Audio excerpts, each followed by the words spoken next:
memasuki civic religion. Nah, pengertiannya mereka itu pada saat bicara arwah itu, leluhur itu akan dijemput oleh para leluhurnya. Jadi kita berdoa itu agar sebagai suatu bentuk penyampaian kepada yang meninggal, antara alam yang dia tinggalkan dengan alam yang baru yang akan dia masuki.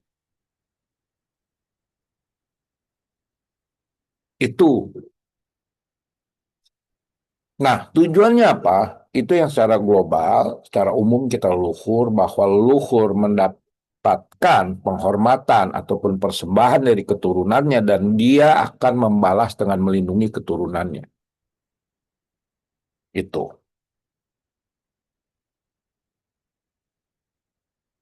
Pak Adrian, mungkin saya pandangannya gini, Pak. Karena kita biasanya ada ikatan batin itu ya.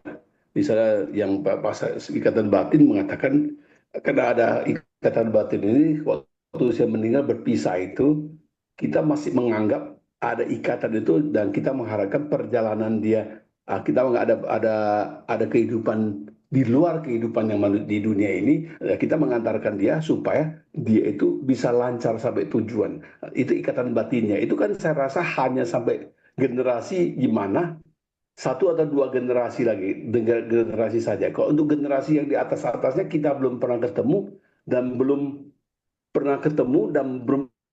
pernah lihat dan belum pernah apapun. Saya rasa itu hanya untuk sebagai pengenang aja, jadi mengarah ke lineage ya itu loh.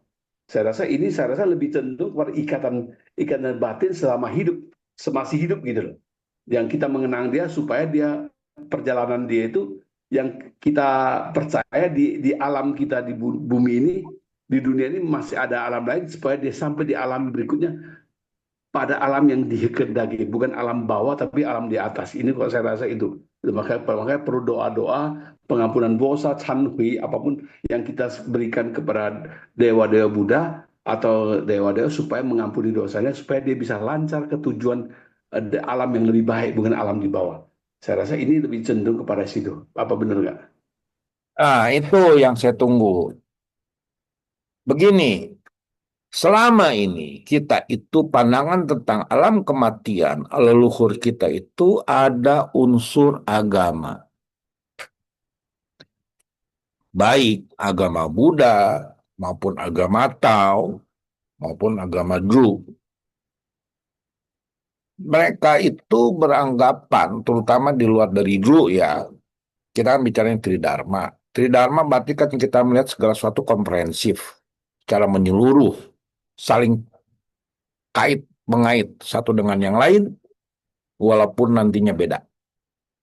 Nah, kalau kita bicara ke alam yang lebih baik, entah dianya itu harus dengan penebusan dosa dan sankhui dan lain-lain,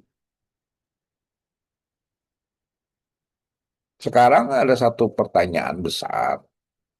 Jauh sebelum agama Buddha masuk, apakah orang Tionghoa tidak mengenal sankhui? Itu pertanyaannya kan yang pertama. Atau pertobatan lah penyesalan. Ada, Apakah saya mereka rasa ada. bicara tidak ada Harusnya ada. dosa? Hmm. Betul nggak? Nah, inilah yang membedakan pemikiran Buddhisme dan Taoisme belakangan dengan pemikiran Juisme dulu, bukan Juisme sekarang. Kemarin waktu saya bahas masalah religi, itu pernyataan khusus itu jelas menunjukkan pemikiran Juisme. Khusus mengatakan begini, bahwa yang terpenting itu membangun hubungan horizontal bukan hubungan vertikal. Dan bisa memberikan daya guna bagi masyarakat. Zaman dahulu, bagaimana kita menebus dosa leluhur kita? Apakah kita mendoakan, memanggil para Buddha? Buddha waktu itu belum dikenal. atau para Tianchun belum dikenal. Mereka tetap memuja leluhurnya. Tapi bagaimana cara menebus dosanya? Pernah terpikir?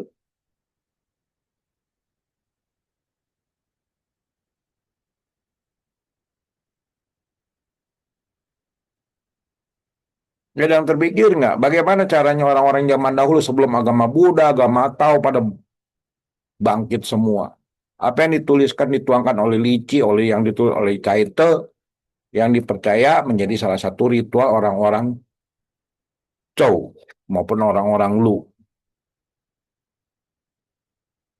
Come on, ayo. Anda ini pernah ditanya nggak sih sama umat gitu atau orang awam pertanyaan-pertanyaan seperti ini?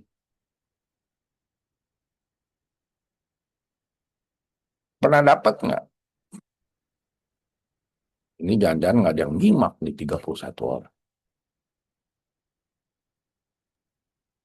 Ada lagi mikir itu apa kira-kira masih membayangkan apa sih sebenarnya? Memberi korban bakar-bakaran bukan bicara penebusan. Minta ampun sama orang tua juga bukan bicara penebusan.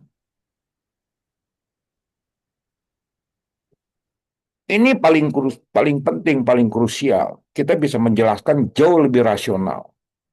Makanya agama harus bisa memberikan penjelasan rasional, penjelasan yang masuk akal. Penjelasan yang bisa menjelaskan orang-orang.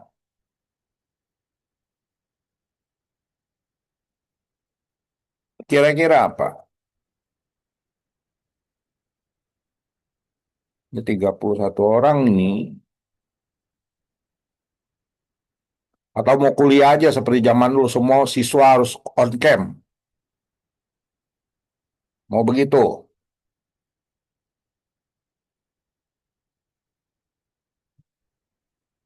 Coba tolong dipikir. Apa itu?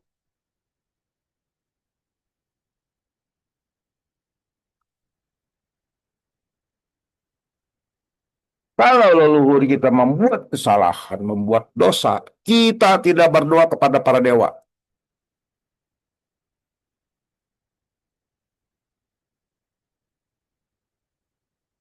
Kita menebus kesalahan leluhur kita, kesalahan orang tua kita, dengan kita berbuat baik, mengharumkan namanya. Misalnya, paling gampang orang tua kita itu koruptor, maka kita tidak akan menjadi koruptor, itu satu. Kedua, kita berbuat baik menjadi pejabat jujur. Itulah cara kita menebus dosa orang tua.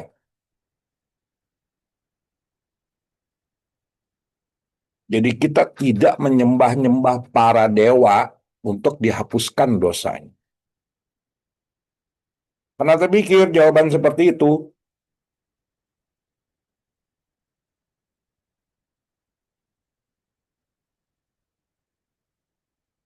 Pernah terpikir nggak?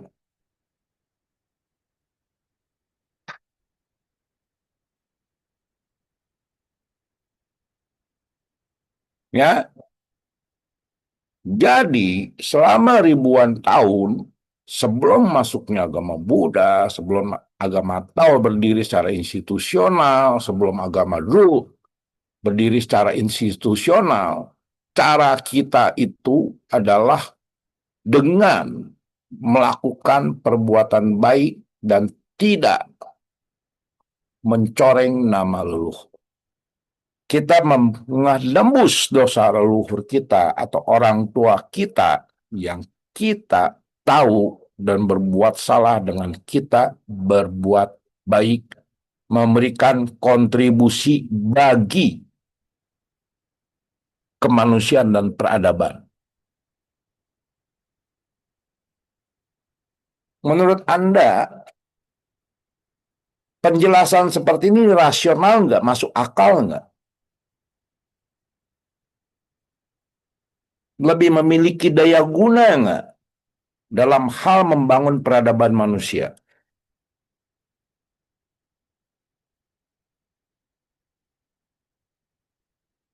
Tolong komentarnya.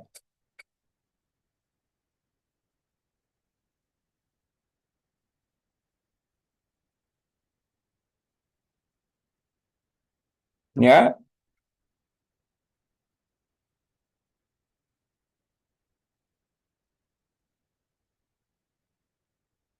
jadi pembuat buat hal itulah yang harus kita buat. Dan kalau yang dikatakan oleh Cidewi, kebaikan dilakukan oleh anak koruptor, penghakiman sosial, anak koruptor sudah mendapatkan perhatian dari masyarakat sosial, itu yang kita sebut karma warisan. Jadi konsep purba zaman dulu nggak bicara Anda itu terlahir di alam lain atau masuk surga dan neraka. Tapi keturunan Anda lah yang mendapatkan penghukuman. Jadi kalau kita berbuat buruk, maka kita punya keturunan akan mendapatkan hukuman. Atau kelompok kita akan mendapatkan keturunan, mendapatkan hukuman. Bisa juga karena sanksi sosial, bisa juga dalam bentuk kerusuhan. Jadi pemikiran mereka tentang hukum karmanya itu juga rasional. Nggak bicara Anda itu lahir nantinya jadi ini, jadi itu. Enggak. Perbuatan yang kita alami, jangan-jangan karena leluhur kita yang berbuat salah. Karena itu, kita menyembah leluhur kita agar dia senang berbuat baik bagi alam lain maupun alam manusia dan kita selalu membangun hubungan itu. Jadi tujuan pemujaan orang Tionghoa terhadap leluhurnya bukan hanya bicara menghormati dan membalas jasa. Catat baik-baik ya. Orang Tionghoa menyembah leluhurnya, memuja leluhurnya tidak hanya membalas jasa, tidak hanya memberikan penghormatan. Karena itu, dua hubungan inilah, dua relasi inilah yang akan selalu terbentuk. Nah, itu yang pertama. Kita bicara leluhur. Yang paling umum. Karena itu kalau orang nanya sama saya, kok saya sembahyang dewa ini, dewa itu yang cocok mana? Saya cuma jawab satu. Leluhurmu udah disembah belum? Nah, tadi pertanyaan dari Pak Susanto Firman bagus. Kita cuma kenal leluhur sampai 3 generasi, 7 generasi. Itu yang pertama. Kedua, kita ada namanya genealogi atau ilmu berdasarkan mencatat keturunan. Di dunia ini, bangsa yang mencatat keturunannya ataupun leluhurnya itu adalah bangsa Tionghoa. Bahkan kita bisa tahu keturunan Kung sampai 80, keturunan Kuan Kung sampai 60. Betul nggak? Apa kita kenal semuanya? Enggak. Kalau misalnya dari marga saya Chang, dari kampung halaman saya ini masih generasinya 24. Saya nggak tahu generasi pertama engkong saya itu yang marga Chang pertama itu yang mana saya juga nggak tahu. Tapi kenapa tetap kita kalau sembahyang itu ada tulisannya Liecu Liecung. Betul nggak Pak Susanto? Betul. Kenapa? Yesus Cincin. Itu artinya ada semua yang ke atas kan, yang kita kenal maupun tidak kenal kan. Nah, tujuannya itu yang kedua untuk pemujaan leluhur itu adalah pemersatu kelompok. Pemersatu kelompok. Kelompok itu dipersatukan semua oleh satu, kita sebut saja paling gampangnya misalnya saya marganya Chang, saya disatukan oleh leluhur saya bermarga Chang, Chang Chien. Kenal atau enggak saya nggak kenal. Di atas Chang Chien ada siapa lagi? Ada. Jadi kita punya sesepuh atau leluhur yang pertama yang diakui oleh Partai Komunis Tiongkok sekalipun. yang kita sering bilang negara ateis, tapi mereka menyatakan ada leluhurnya. Siapa itu? Ayo, ditanya, leluhur kita yang paling pertama siapa? Wangti. Nah, udah ada yang jawab. Sama Yenti. Betul nggak? Nah, sebelum itu juga ada, kita sebut sama namanya San Huang Uti. Paling gampangnya begitu. Semua leluhur kita akan mengerucut kepada satu. Jadi Huangti itu simbol persatuan. Jadi, tolong kita catat baik-baik bahwa pemujaan leluhur juga bicara adalah persatuan.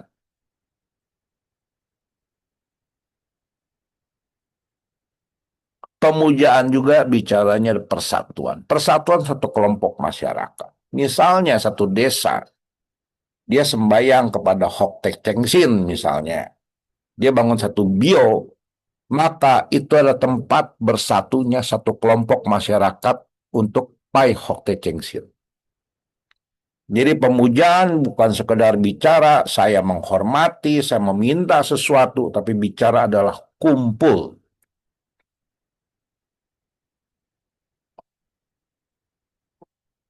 Jadi pemujaan juga bicara mengumpulkan massa. Catat baik-baik ya, pemujaan pun akan berbicara pengumpulan massa. Karena nanti akan kita ketemu apa yang disebut pemujaan sesat. Ya.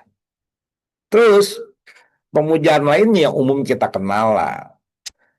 Wah, ini kongconya Cun, saya Pai. Wah, saya kagum sama kongconya karena ini misalnya mengajarkan sesuatu yang baik, misalnya Pai-nya sama Sun Sumyao sebagai raja obat karena dia bikin buku Chin Ching Yao Fang. Misalnya saya belajar ya Pai sama Dewa Obat lah, gampang itu. Ada juga saya Pai karena saya takut. Itu nanti banyak sekali di Tiongkok itu kuburan-kuburan angker yang dibikin bio dan dipuja karena faktor takut supaya jangan mengganggu. Udahlah, supaya jangan ganggu kita sediain sembayangan. Udah kamu tenang aja di sono, jangan ganggu kita. Jadi pemujaan pun ada unsur takut, selain unsur kagum, selain unsurnya memohon, selain ada unsurnya yang kita bicara adalah memiliki kekuasaan atas diri kita. Misalnya memuja, kita sebut saja sang pencipta alam semesta. Atau kita puja, misalnya gampangnya Tai Sui. Wah, Ciong Tai Sui nih tahun ini nih, ya kan? Gitu. Ciong Tai Sui tahun ini. Ya kita pai. Kenapa? Perlindungan kan? Gitu. Ya, jadi kita kalau lihat itu di situ ada beberapa poin-poinnya. Di sini kira-kira ada yang mau komentar dulu sebelum masuk pada poin ini. Karena ini lebih ya. Mungkin membaca aja ya. Apakah perbuatan baik itu menjamin bahwa leluhur kita ke bawah itu lebih baik atau gimana? Kalau menurut konsep yang saya tahu itu bahwasanya kita berbuat baik sebenarnya eh, berbuat baik kita untuk menutupi karma buruk kita supaya karma buruk kita tidak muncul. Jadi konsep ini apakah di agama di Taoism ada perbedaan nggak? Karena Gini, kita berbuat baik kan tidak menjamin bahwasanya kita akan mendapatkan berkah yang lebih bagus atau gimana? gini Tolong dijelaskan. Pak Firman. Pak Firman itu kan melihat dari kacamata Buddhis. Betul nggak? Ya, Buddhis itu kan bicaranya akulah pelindung bagi diriku sendiri kan. ya, Dengan karma itu laku menyelamatkan diri kan. hmm, Gampangnya seperti itu kan. ya. Kita bicara Berarti, konsep keselamatan ya. Berarti kan kita bicara konsep keselamatan nih. Betul nggak? ya, Apakah karena, hmm, di agama karena, karena kita gini, enggak. saya coba Ya, saya jelas, saya kasih contoh dulu ya. Misalnya contoh perbuatan baik. perbuatan baik yang banyak ya, kita ngomong yang sejarah dulu misalnya, sejarah misalnya kayak kita katakan Chong Afi lah atau Chen Sun Tan yang di Pematang Siantar dulu kapiten kan. Dia Hmm. kalau bilang berbuat baik, memang berbuat baik. Dia sumbang tanah, bangun sekolah, bangun apa, bangun semua, dia sebagai kapiten waktu dia berkuasa, dia duit banyak, dia banyak sumbang. Sumbang sana, sumbang sini, sumbang sana untuk masyarakat maju. Tapi hidupnya dia tidak panjang umur juga. Dan leluhurnya juga tidak sukses-sukses sekali. Jadi ini gimana penjelasannya? Yang Gini, leluhurnya sampai sekarang ini. oke, kan saya bicara ada konsep keselamatan. Betul nggak? Di dunia ini berapa macam sih konsep keselamatan? Kalau karma, ngapain kita pakai bodhisattva? Saya bisa kasih human being loh. Icana 1/16 detik dia datang tolong manusia. Betul nggak? Dalam human being. Ada kan?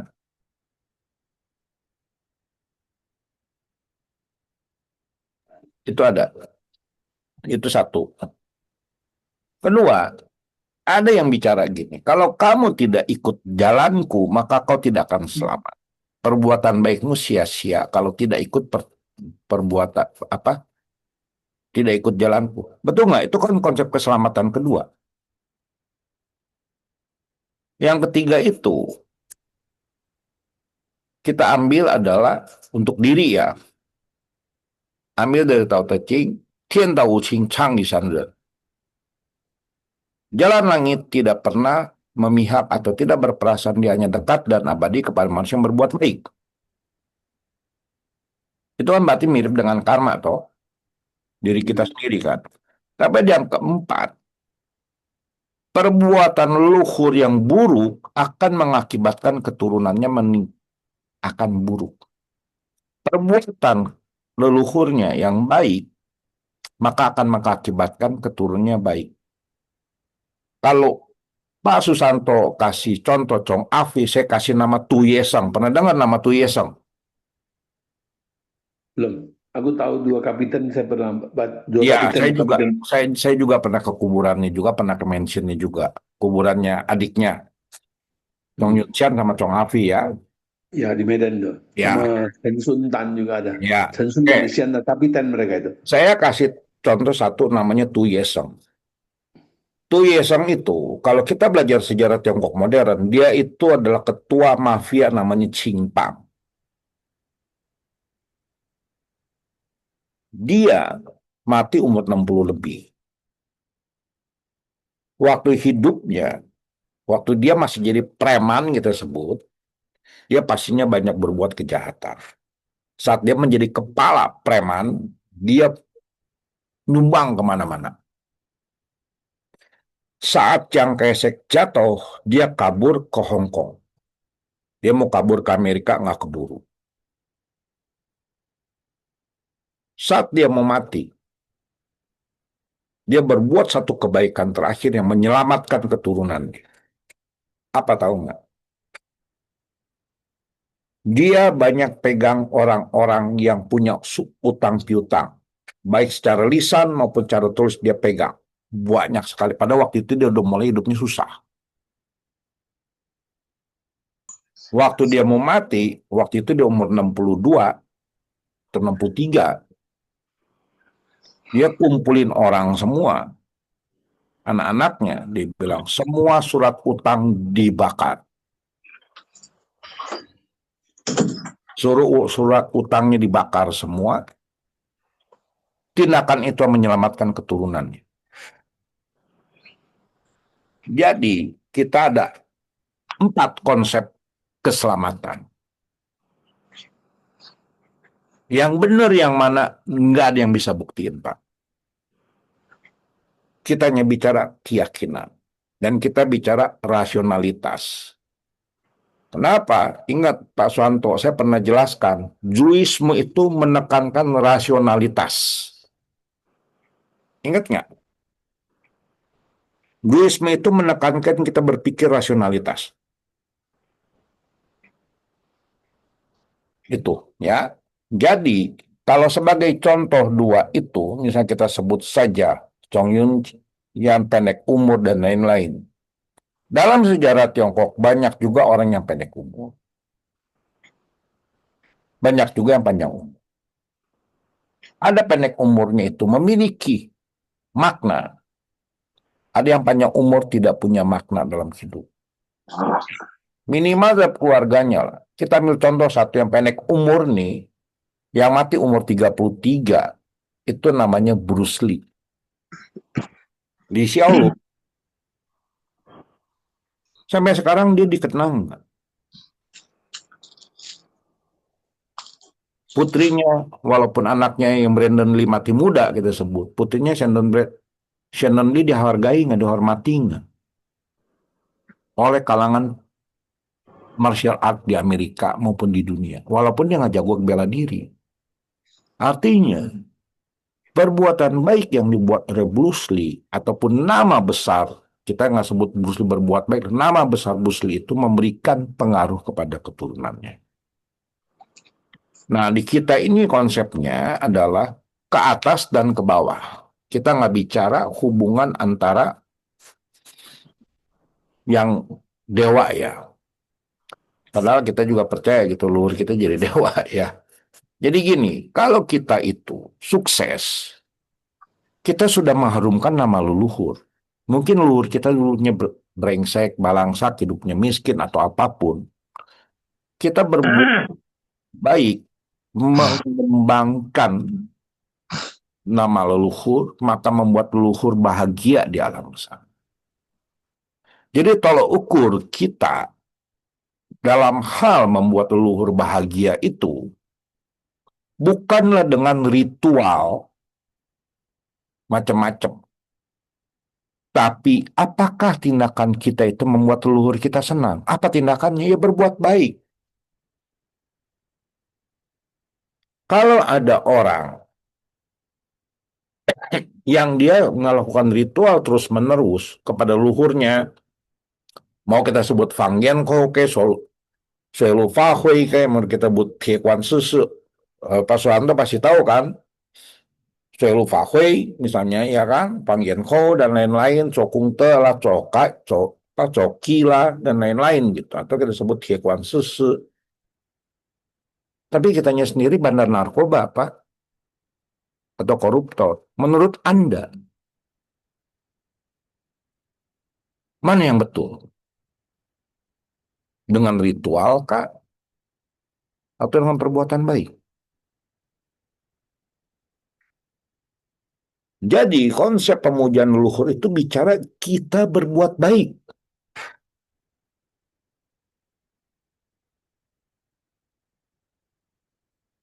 Jadi penyembahan yang dianggap benar itu zaman dahulu itu salah satunya adalah menghormati leluhur, menyembah leluhur dengan perbuatan-perbuatan kita sebagai cara kita.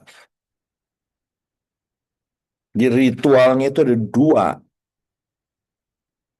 Ya, kita sebut itu tindakan magis dan tindakan religius. Anda mau yang mana?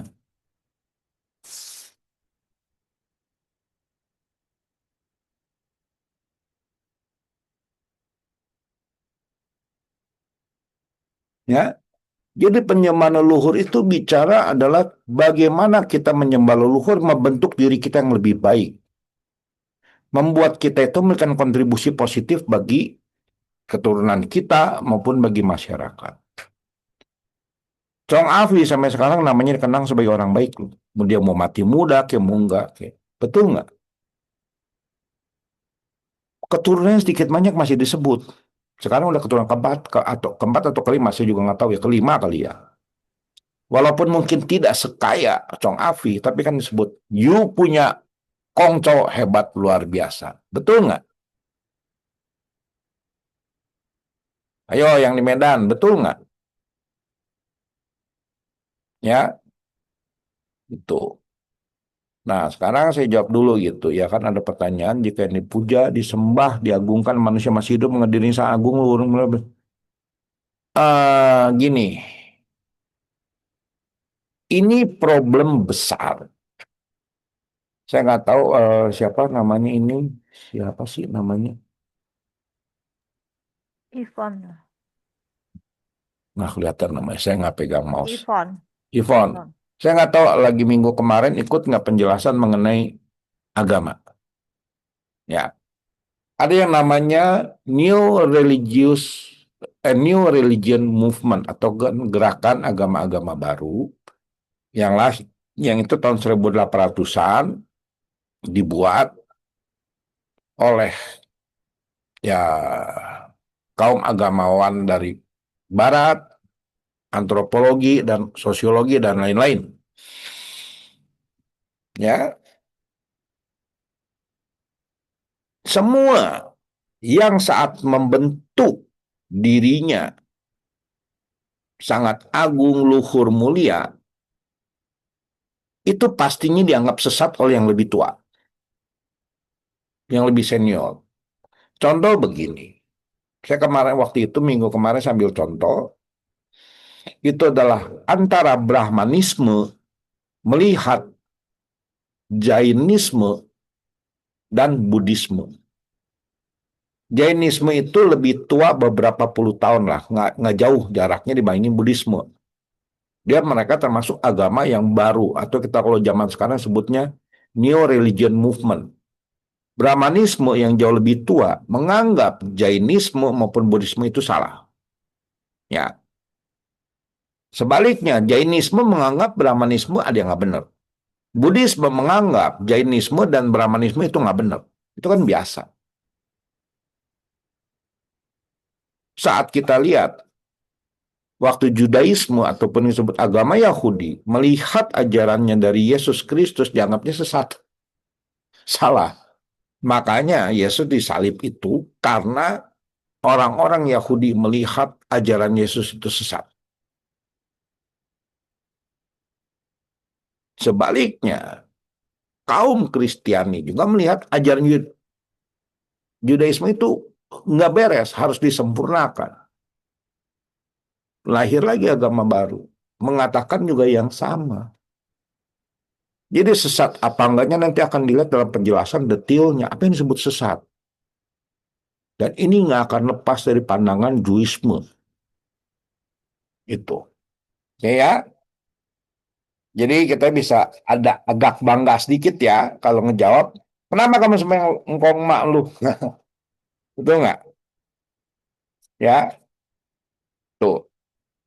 Oke ya. Nah, sekarang kalau menurut Mario Dafusai dalam fenomenologi agama itu ada 4 jenis ritual. Itu pertama tindakan magis, misalnya lakukan tindakan-tindakan tertentu dengan bahan-bahan tertentu, dengan cara-cara tertentu, gitu, untuk mendapatkan sesuatu. Misalnya entah penebusan dosa atau apapun, gitu. Atau kita sebut saja uh, apa ya? Ya mungkin dapat hoki, dapat apapun gitu. Nah, tindakan religius itu umumnya adalah yang dikaitkan dengan kembali kepada sesuatu. Misalnya apa? Sembahyang kepada leluhur. Itu termasuk tindakan religius. Kenapa? Karena dari kata relegare, kembali, mengikat kembali. Yang asalinya kita. Ya. Kemudian ada yang namanya ritual konstitutif. Ya, ini banyak. Zaman sekarang pun masih ada. Itu misalnya untuk mengubah ataupun untuk mengikat suatu hubungan sosial. Gampangnya apa? Ritual pernikahan lah. Ya, itu. Bisa juga kita sebut juga ritual kedewasaan atau juga ritual sembahyang cengbeng. Ritual sembahyang cengbeng yang terbesar itu bukannya ke kuburan. Di Tiongkok itu bukan. Ada yang pernah lihat nggak ritual cengbeng yang besar itu, yang bersifat ritual konstitutif itu ritual di makamnya Kaisar Kuning. Kenapa? Ritual seperti itu adalah ritual yang mengikat juga. Membentuk kelompok-kelompok masyarakat itu tetap terikat. Ya, mengubah sesuatu menjadi bersatu. Makanya termasuk pernikahan pun mempersatukan. Pernikahan itu mempersatukan dua keluarga. Makanya anak zaman sekarang pada hebat. Gua kawin sama lu, bukan kawin sama emak lu. Betul nggak? Ya benar nggak omongan begitu? Ritual itu, ritual pernikahan itu menyatakan persatuan dua marga atau dua keluarga. Jadi ritual pernikahan pun termasuk ritual konstitutif. Gampangnya ritual 17 Agustus, Hari Kemerdekaan Indonesia itu termasuk ritual konstitutif, yaitu mempersatukan seluruh komponen bangsa Indonesia. Dan dilakukan berulang-ulang kan artinya ritual kan. Memiliki nilai-nilai mempersatukan juga. Selain bicara kepada yang ilahi, kepada dewa dan lain-lain. Pada sesuatu yang kita sebut sakral lah. Tuh. Ya, jadi yang terakhir itu ada faktitif. Artinya faktitif gini. Untuk meningkatkan kesejahteraan, ini yang paling sering. Kita sembahyang itu hoki, peng an. Betul nggak? Ya, betul nggak? Kita sembahyang itu ada bicara adalah hoki, peng an. Biar tokonya laris, biar dagangan laku. Itu faktitif. Tapi faktitif ini juga tidak hanya dilakukan oleh rakyat jelata. Kaisar, pejabat, zaman dulu itu wajib melakukan ritual-ritual seperti ini semua.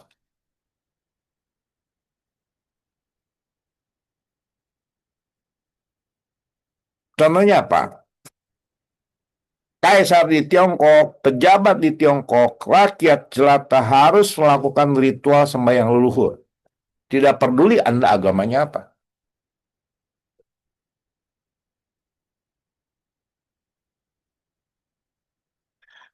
Raja melakukan ritual konstitutif dengan sembahyang kepada langit dan bumi.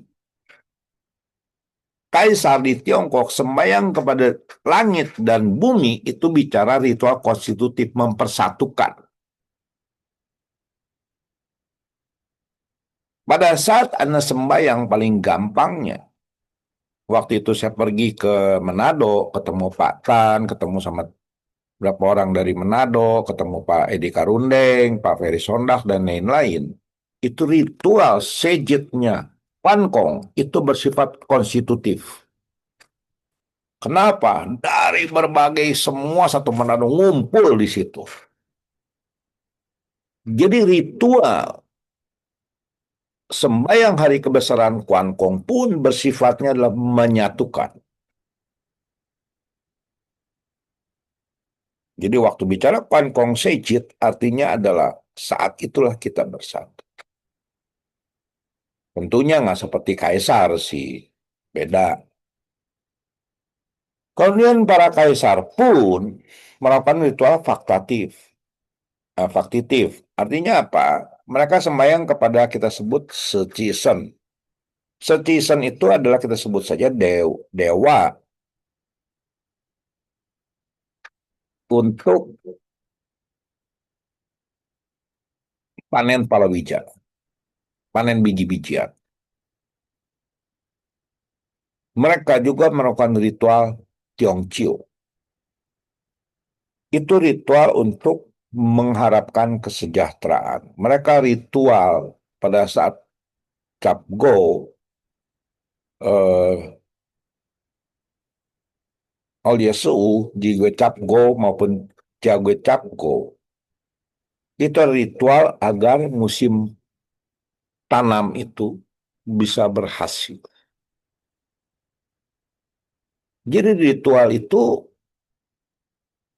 nggak sekedar bicara hoki pengan aja, tapi dia juga bicara bagaimana mempersatukan, bagaimana kita itu mengingat para leluhur kita, ataupun kita sebut saja kepada yang paling ilahi, atau kembali kepada asalinya kita. Kalau tindakan religius mau lebih dalam, itu berarti bicara ritual untuk kembali kepada yang asali. Entah itu namanya Tien, Tao, atau apapun namanya, atau Nibbana sekalipun, itu bisa termasuk tindakan religius. Gitu. Oke, ya. Nah, ini ada problem besar karena kita itu selalu melihat dari kacamata barat.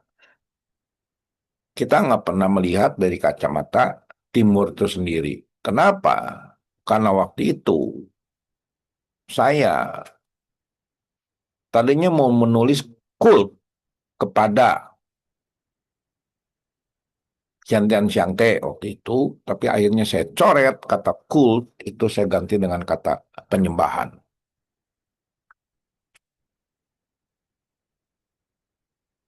Kata kult itu sebenarnya itu memiliki nada peyoratif atau nada melecehkan. Karena kult itu berkaitan dengan bisa bersifat tidak benar. Nah, kult ini dalam bahasa Mandarin yang kita sebut namanya yin si. Sedangkan Xian Tian Shangti termasuk namanya Zheng Si. Jadi antara kult itu sebaiknya teman-teman juga jangan menggunakan lagi kata kult dalam saat menulis paper itu. Ya, nah sekarang kita bicara adalah kult yang nomor tiga, kult konstitusi. Kenapa?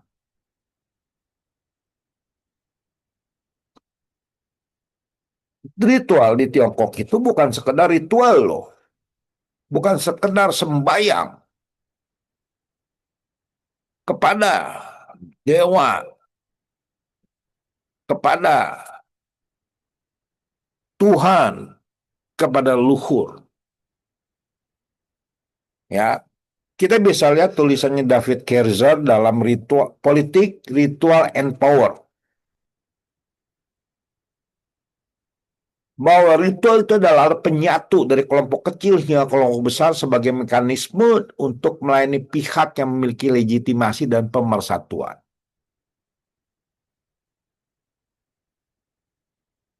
Jadi tadi saya tadi kasih contoh ritual di Kwansingbio ya kalau nggak salah ya Pak Tan ya atau Pak Ferry ya. Kalau nggak salah ingat namanya Kwansingbio ya yang di Manado.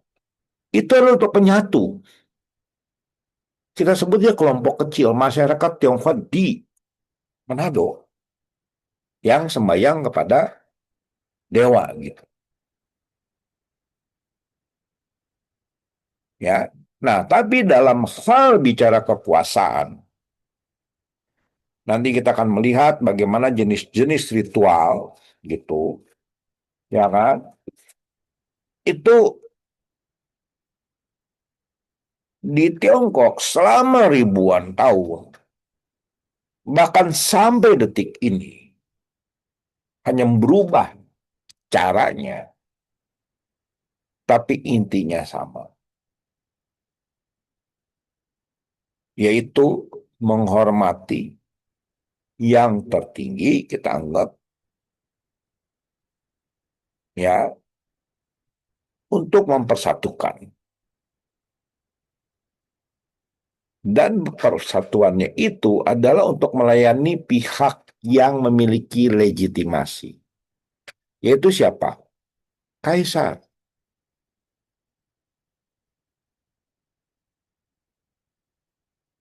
Kaisar itulah yang memiliki legitimasi.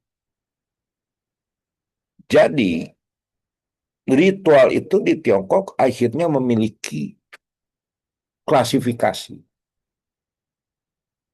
Yang mana yang menjadi hak kekaisaran, yang mana yang bukan bagian dari kekaisaran. Itu. Legitimasi ini tetap ada. Ya, mungkin ada yang mau komentar dulu sampai di sini. Silahkan. Soalnya ini saya pikir udah masuk penjelasan kayak gini lebih banyak dialognya ya, tanya jawabnya ya.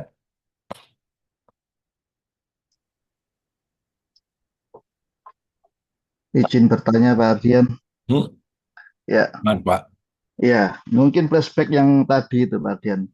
Karena selama ini yang kita kenal penyembahan leluhur itu kan biasanya kita bicara tentang bakti, Hmm, penghormatan kepada leluhur atau apa ya, hmm, istilahnya kita sebagai seorang lahir di dunia ini pasti punya keturunan lah, leluhur lah, hmm, seperti itu. Nah, konsep itu sudah dijelaskan dalam mungkin agama Buddhis hmm, secara gamblang lah ya.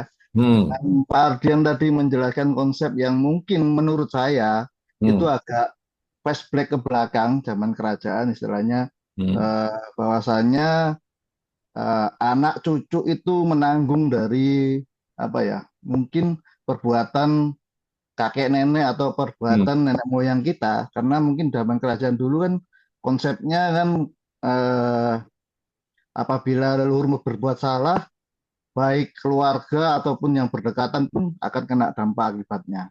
Nah, pertanyaan saya sederhana Pak Ardian, apakah konsep ini masih bisa dipegang sampai saat ini karena contoh yang Pak Ardian tadi berikan itu tergolong lampau istilahnya lama gitu. Gini, itu nggak ada urusannya dengan hukuman kekaisaran yang menghukum seluruh kelompok. Beda, Pak. Kekaisaran mengambil tindakan seperti itu, istilah kita itu membasmi sampai ke akar-akarnya. Jangan sampai ada kelompok yang satu, memberontak.